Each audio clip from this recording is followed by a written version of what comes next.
ನಮಸ್ಕಾರ ಸ್ನೇಹಿತರೆ, ನಮ್ಮ ಅಡುಗೆ ಮನೆಗೆ ಸ್ವಾಗತ. ಬನ್ನಿ, ಈಗ ರುಚಿಯಾದ ಪೂರಿಯನ್ನು ಬೆಳಗಿನ ನಾಷ್ಟಕ್ಕೆ ಮಾಡೋಣ. ಮೊದಲಿಗೆ ನಾನು 1 ಕಪ್ ಪುಟಾಣಿಯನ್ನು ಹಾಕ್ಕೋತೀನಿ. ಇದನ್ನು ನೈಸಾಗಿ ರುಬ್ಕೊಂಡು ಬರಬೇಕು. ಇಷ್ಟಾದರೆ ಸಾಕು, ನೈಸಾಗಿದೆ. ಮಾಡೋದಕ್ಕೆ 1 ಕಪ್ ಗೋಧಿ ಹಿಟ್ಟನ್ನು ನಾದ್ತಾ ಇದ್ದೀನಿ. ಇದನ್ನು ಜರಡಿ ಹಿಡಿದು ಸ್ವಲ್ಪ ಉಪ್ಪನ್ನು ಹಾಕಿ 1 ಸ್ಪೂನ್ ಒಳ್ಳೆ ಎಣ್ಣೆ ಹಾಕಿ 1-2 ಸ್ಪೂನ್ ಚಿರೋಟಿ ರವೆ ಹಾಕಿದ್ದೀನಿ. ಈಗ ನೀರನ್ನು ಹಾಕಿ ಕಲಿಸ್ಕೋಬೇಕು. ಈ ಹದಕ್ಕೆ ಹಿಟ್ಟನ್ನು ನಾದ್ಕೊಂಡಿದ್ದೀನಿ, ಗೋಧಿ ಹಿಟ್ಟನ್ನು. ಇದನ್ನು ಮುಚ್ಚಿಟ್ಟು ಸೈಡಿಗೆ ಎತ್ತಿಟ್ಕೊಳ್ಳೋಣ. ನಂತರ ಸಾಗುಗೆ ರೆಡಿ ಮಾಡ್ಕೊಳ್ಳೋಣ. ಸಾಗು ಮಾಡೋದಕ್ಕೆ ಪುಟಾಣಿ ಹಿಟ್ಟನ್ನು ಹಾಕ್ಕೋಬೇಕು. 1 ಬೌಲ್ ಸಕ್ಕರೆಯನ್ನು ಹಾಕ್ಕೋಬೇಕು. ಅರ್ಧ ಕಪ್ ಬೌಲ್ ಸಕ್ಕರೆ ಆದರೆ ಸಾಕು. 1 ಕಪ್ ಜಾಸ್ತಿ ಆಗುತ್ತೆ, ಅರ್ಧ ಕಪ್ ಹಾಕ್ಕೊಂಡಿದ್ದೀನಿ. ಸ್ವಲ್ಪ ನೀರು ಹಾಕ್ಕೋಬೇಕು. ಸಕ್ಕರೆ ಕರಗಬೇಕಲ್ಲ, ಇದು ಕಲಿಸ್ಬೇಕು ಚೆನ್ನಾಗಿ. ಸಕ್ಕರೆ ಕರಗೋ ತನಕ ಕಲಿಸ್ಬೇಕು. ಒಗ್ಗರಣೆ ಕೊಡೋದಕ್ಕೆ 1 ಪಾತ್ರೆ ಇಟ್ಕೊಳ್ಳೋಣ. ಎಣ್ಣೆ ಹಾಕ್ತಾ ಇದ್ದೀನಿ. ಎಣ್ಣೆ ಕಾದ್ಮೇಲೆ 1 ಸ್ಪೂನು ಸಾಸಿವೆಯನ್ನು ಹಾಕಬೇಕು.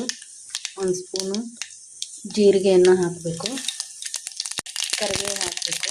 2 ಚಿಕ್ಕ ಈರುಳ್ಳಿಯನ್ನು ಕಟ್ ಮಾಡಿ ಇಟ್ಕೊಂಡಿದ್ದು ಹಾಕಬೇಕು. 2 ಮೆಣಸಿನ್ಕಾಯಿ ಕಟ್ ಮಾಡಿದ್ದು ಹಾಕೋಬೇಕು.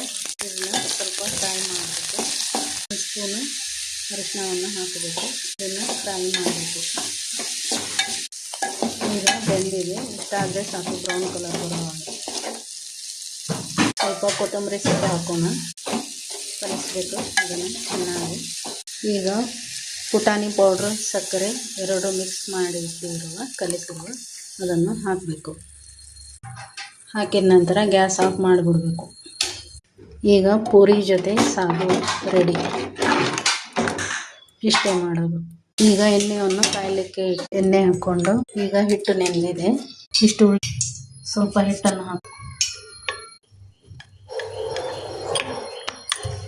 ಈ ಸೈಜಲ್ಲಿ ಲಟ್ಟಿಸ್ಕೊಂಡಿದ್ದೀನಿ. ಈಗ ಎಣ್ಣೆ ಕಾದಿದೆ, ಪೂರಿಯನ್ನು ಹಾಕ್ತಾ ಇದ್ದೀನಿ.